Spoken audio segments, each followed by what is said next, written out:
Sholat Idul Adha di Mushola Hidayatul Islam Lunggarjo di masa pandemi Covid. Selamat menyaksikan.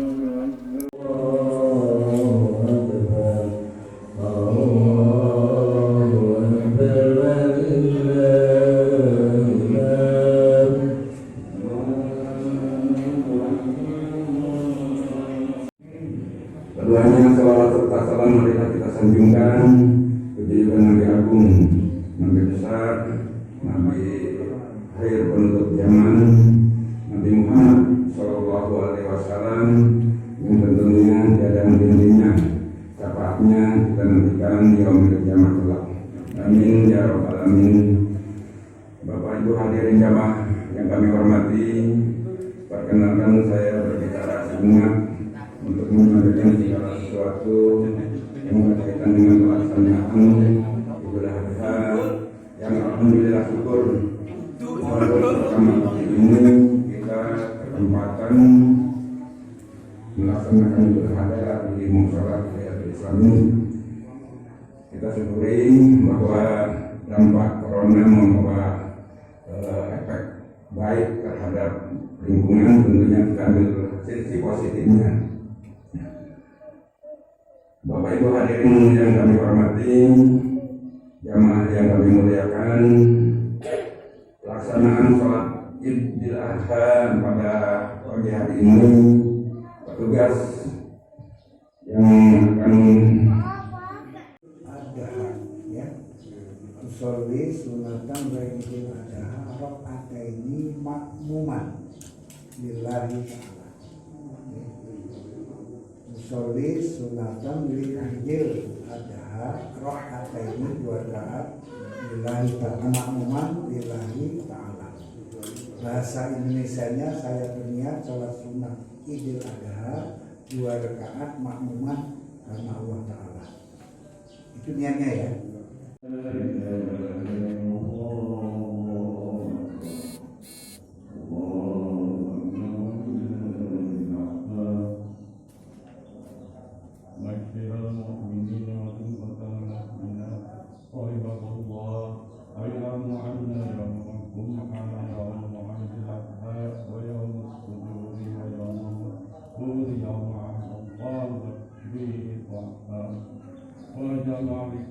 Muslimin muslimat yang dimuliakan oleh Allah, mari kita panjatkan puji syukur kepada Allah SWT yang telah begitu banyak memberikan kenikmatan sehingga tidak mampu menghitungnya. Karena itu sudah seharusnya kita untuk memanfaatkan segala kenikmatan untuk mengabdi kepadanya sebagai manifestasi dari rasa syukur itu. Salah satunya melaksanakan ibadah haji dan pemotongan hewan kurban di hari raya Idul Adha dan hari Tasyrik.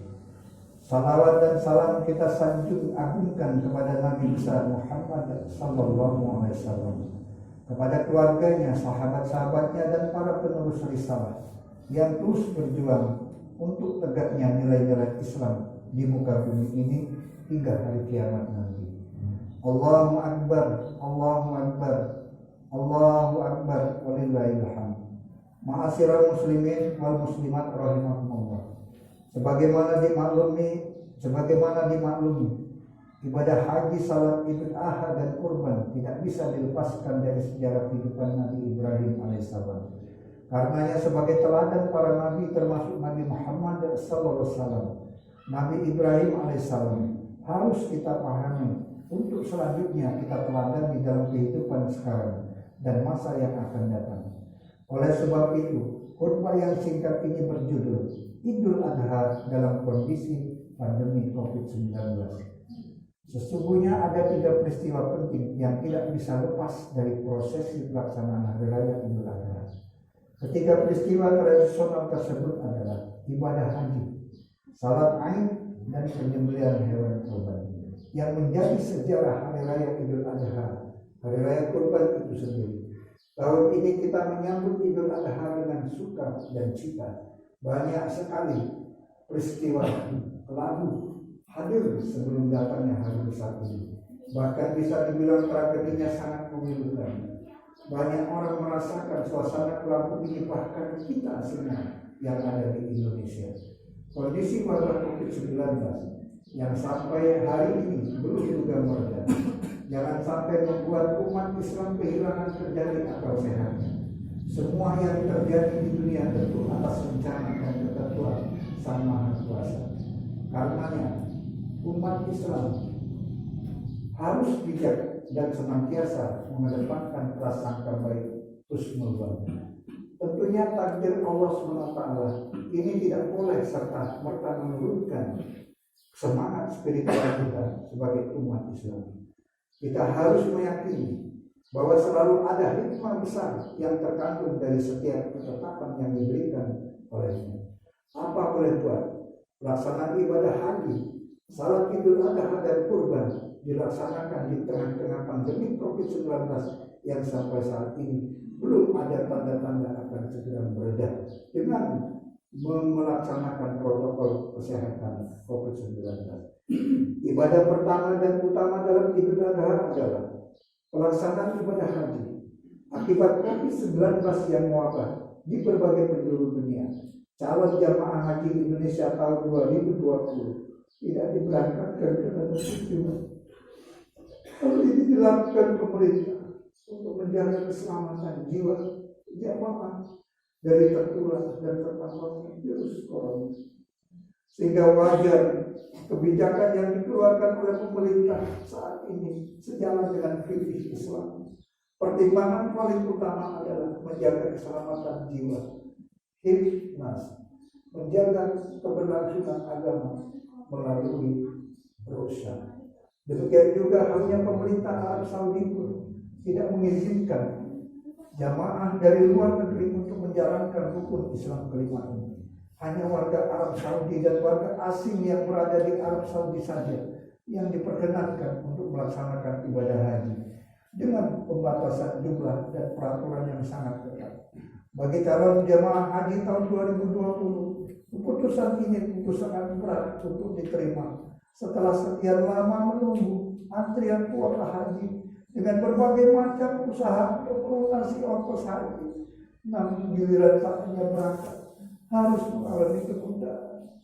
Tentu ada hikmah besar yang bisa diambil dari keputusan ini, yaitu kesabaran dan kepasrahan. Pertama, ujian kesabaran. Mari coba kita renungkan sebagaimana Allah telah berfirman dalam surat Al-Anfal ayat 46, wasbiru innallaha ma'as sabirin.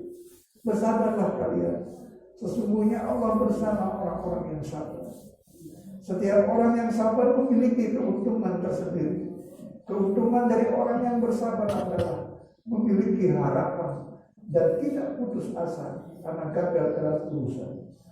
Iman seseorang sangat kuat kaitannya dengan kesabaran. Kesabaran adalah sikap. Kesabaran adalah sikap yang paling dibutuhkan dalam menjalankan ibadah haji. Di dalamnya kesabaran juga bisa menjadi ukuran mabrur atau tidaknya haji yang dilaksanakan.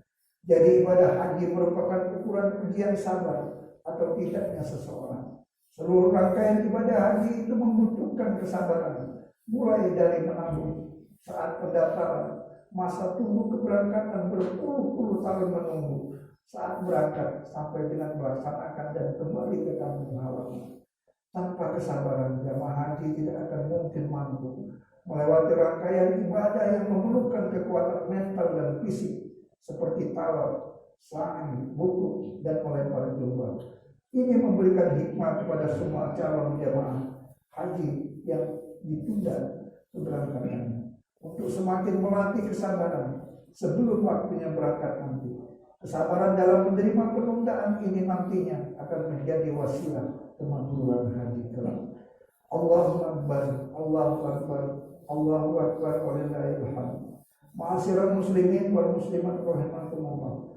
Hikmah kedua tentang kepasrahan atau disebut dengan tawakal. Allah Subhanahu wa taala selalu menyandingkan lafaz tawakal dengan orang-orang yang beriman. Ini menjadi indikator jika tawakal adalah yang sangat diagungkan dan hanya untuk orang mukmin dan merupakan bagian dari hati yang akan membawa seseorang pada jalan kebahagiaan lahir dan batin, dunia dan akhirat. Terkait dengan hal ini Allah Subhanahu wa taala telah memberikan panduan. Jika kita memiliki tekad kuat dalam melaksanakan sesuatu, maka kita harus pasrah diri kepadanya. Dalam surat Ali Imran ayat 159 dinyatakan, wa idza azamta fatawakkal 'ala Allah innallaha yuhibbul mutawakkilin. Apabila engkau telah membulatkan tekad, maka bertawakallah kepada Allah. Sesungguhnya Allah mencintai orang-orang yang bertawakal. Ditundanya pelaksanaan ibadah haji tahun ini, para calon jamaah haji harus yakin dan pasrah pada Allah, karena ini juga merupakan ketetapan Allah. Haji sendiri adalah ibadah yang harus diawali dengan kepasrahan, karena harus pergi jauh meninggalkan orang-orang yang dicintai dan harus berjuang menyelesaikan rangkaian kewajiban dan rukun haji. Kain ihram warna putih yang dipakai jamaah itu sudah menandai bahwa para jamaah haji pasrah atas takdir Allah seperti mayit yang terbungkus kain kafan. Dengan kepasrahan ini tentunya akan menjadi para calon jamaah haji lebih tenang dan dalam beribadah, sehingga wajar ada yang menyebutnya sebagai puncak kepasrahan dalam sikap keberagaman pada diri seseorang dalam rangkaian memenuhi perintah ajaran seperti yang diisyaratkan dalam rukun Islam yang kelima. Inilah mungkin hikmah mengapa haji ditempatkan pada posisi rukun Islam yang kelima. Allahu Akbar, Allahu Akbar, Allahu Akbar, walillahil hamd. Ma'asyiral muslimin wal muslimat rahimakumullah. Ibadah kedua yang kita laksanakan di tengah pandemi Covid-19 yaitu melaksanakan sholat Id. Pemerintah melalui Kementerian Agama telah mengeluarkan ketentuan seputar perayaan Idul Adha 2020 atau 1441 Hijriah. Aturan tentunya mengutamakan protokol kesehatan demi mencegah virus corona. Tercantum dalam surat edaran nomor 18 tahun 2020 tentang penyelenggaraan salat Idul Adha dan penyembelihan hewan kurban tahun 1441 Hijriah menuju masyarakat produktif dan aman Covid-19. Aturan wajib diperhatikan terutama di daerah dengan jumlah kasus dan penularan COVID-19 yang masih tinggi. Dalam edaran disebut, salat Idul Adha bisa dilaksanakan di masjid, di musala, lapangan, atau ruangan dengan sebelumnya berkoordinasi dengan gugus tugas COVID-19. Dengan menekankan pentingnya memperhatikan protokol kesehatan saat ibadah salat Id. Hal ini dilakukan sebagai langkah pencegahan penularan dan penyebaran COVID-19. Meskipun masa pandemi COVID-19 pelaksanaan sholat Id terus tetap akan mempererat tali silaturahmi dengan sanak famili, tetangga dan saudara Muslim lainnya. Silaturahmi harus tetap terjaga, baik bertemu langsung atau melalui media telekomunikasi seperti handphone, media sosial dan sebagainya. Sebab salat Idul Adha dikerjakan secara berjamaah dan pelaksanaannya di masjid ataupun di tanah lapang ataupun di musola. Dengan begitu dapat dipastikan akan berjumpa dengan umat Islam lainnya, sehingga bagi yang susah bertemu akibat kesibukan masing-masing dapat berjumpa dan berkumpul di tempat dan acara yang sama. Allahu Akbar, Allahu Akbar, Allahu Akbar, walillahil hamd. Ibadah ketiga yang kita lakukan di tengah pandemi COVID-19, yaitu ibadah korban. Pandemi virus corona memukul berbagai aspek kehidupan. Sektor perekonomian paling terdampak oleh wabah mematikan ini. Di tengah wabah ini, ibadah kurban akan lebih bermakna dan terasa bagi masyarakat ekonomi lemah. Selama pandemi, berbagai sektor tak terkecuali sektor ekonomi ikut terkena imbasnya. Banyak masyarakat yang tidak bisa memenuhi kebutuhan hidupnya karena harus kehilangan mata pencaharian. Ibadah kurban bisa menjadi bukti kepekaan sosial masyarakat yang mampu secara ekonomi terhadap yang miskin.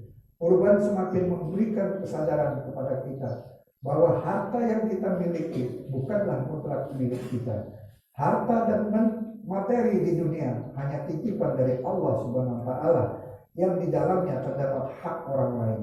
Kenikmatan yang kita rasakan tidak akan berkurang sedikit pun ketika harus berbagi dengan orang lain melalui pembelian hewan kurban. Kita harus menyadari bahwa sesungguhnya hakikat memberi adalah menerima. Manusia tidak perlu khawatir karena nikmat Allah SWT sangatlah banyak. Saking banyaknya kita tidak akan bisa menghitungnya. Melalui firman-Nya dalam surat An-Nahl ayat 18 mengingatkan kepada kita, wa in tu'addu nikmatallah la tuhsuha innallaha laghafurur rahim. Yang artinya, dan jika kamu menghitung-hitung nikmat Allah, niscaya kamu tak dapat menentukan jumlahnya. Sesungguhnya Allah benar-benar Maha Pengampun lagi Maha Penyayang. Pengorbanan harta melalui hewan kurban akan semakin mendekatkan kita dengan Allah Ta'ala. Hal ini selaras dengan makna kurban itu sendiri, yakni berasal dari bahasa Arab qaribat, yaqrabu kurban wa kurbanan wa kilbanan, yang artinya dekat. Sehingga kurban adalah mendekatkan diri kepada Allah dengan mengerjakan sebagian perintahnya. Dari hal ini kita bisa menarik dua hikmah dari ibadah kurban di masa pandemi COVID-19.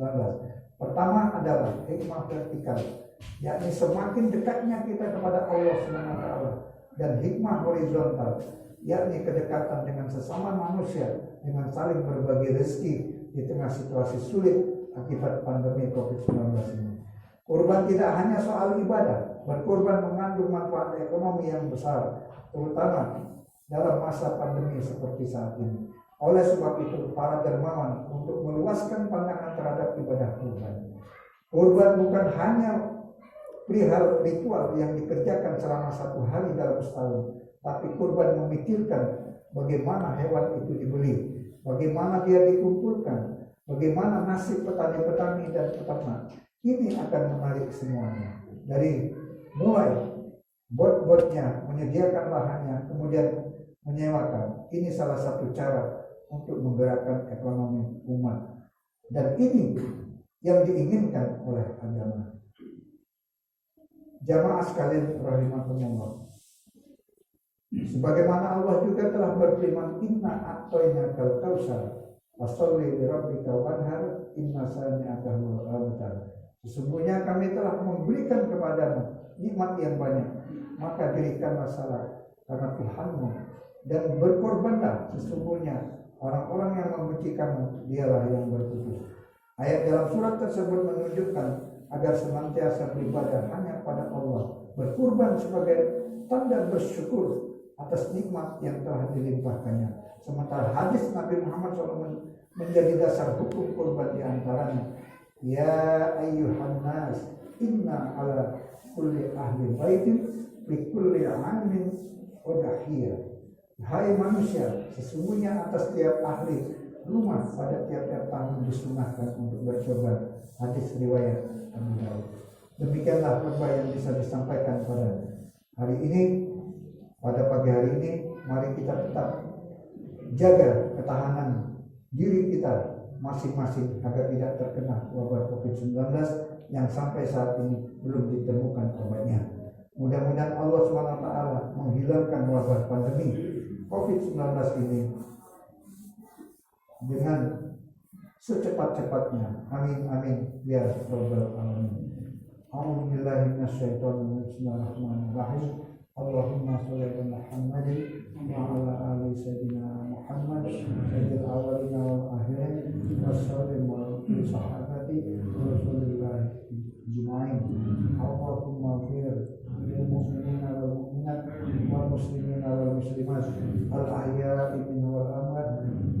Allahumma inna na'udzubika minal barosi wal junun wal jazami wa sayyi'al isqar.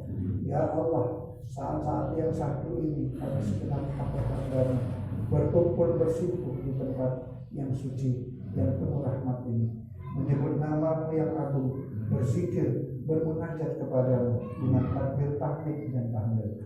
Ya Allah, bersihkan hati dan jiwa ini dari hasad dan dengki. Persatukan jiwa-jiwa ini dalam cinta karenamu dan dalam ketaatan kepadamu. Jangan Engkau biarkan setan musuhmu mengotori persaudaraan kami.